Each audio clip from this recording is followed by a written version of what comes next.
एक बार कॉलेज में happy marriage life पर एक कार्यक्रम हो रहा था जिसमें कुछ शादीशुदा जोड़े हिस्सा ले रहे थे।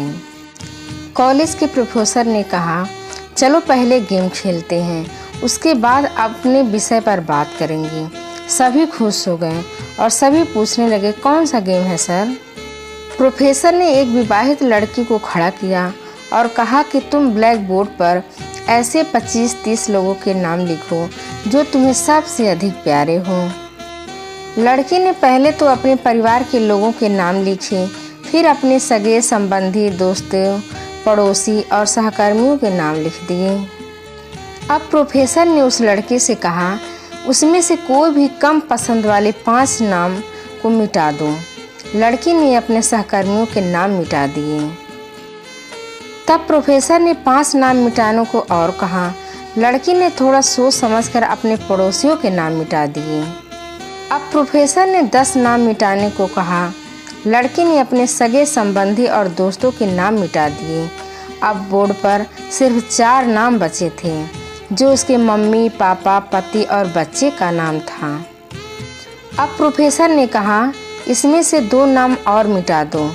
लड़की असमंजस में पड़ गई और बहुत सोचने के बाद बहुत दुखी होते हुए उसने अपने मम्मी पापा का नाम मिटा दिया। वहाँ पर मौजूद सभी लोग स्तब्ध और शांत थे, क्योंकि वो जानते थे कि ये गेम सिर्फ वह लड़की ही नहीं खेल रही थी, उनके दिमाग में भी यही सब चल रहा था। अब सिर्फ 2 ही नाम बचे थे, पति और बेटे का। प्रोफेसर ने कहा, और 1 नाम मिटा दो। लड़की अब सहम सी गई थी और बहुत सोचने के बाद रोते हुए अपने बेटे का नाम काट दिया।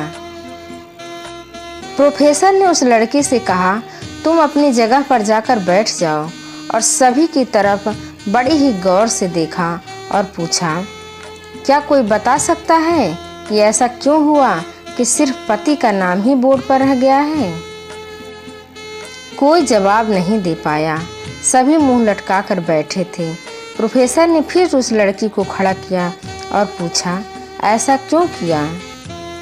जिसने तुम्हें जन्म दिया, पाल पोस कर इतना बड़ा किया, उसका नाम तुमने मिटा दिया। और तो और, तुमने अपनी कोख से जिस बच्चे को जन्म दिया, उसका भी नाम तुमने मिटा दिया।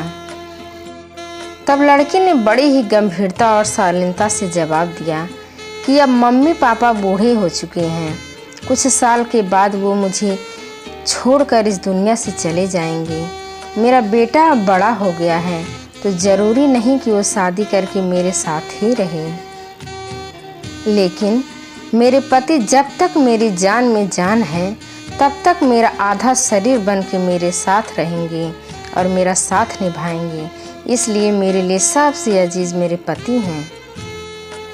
प्रोफेसर और वहाँ पे बैठे सारे स्टूडेंट ने तालियों की गूंज के साथ लड़की को सलामी दी।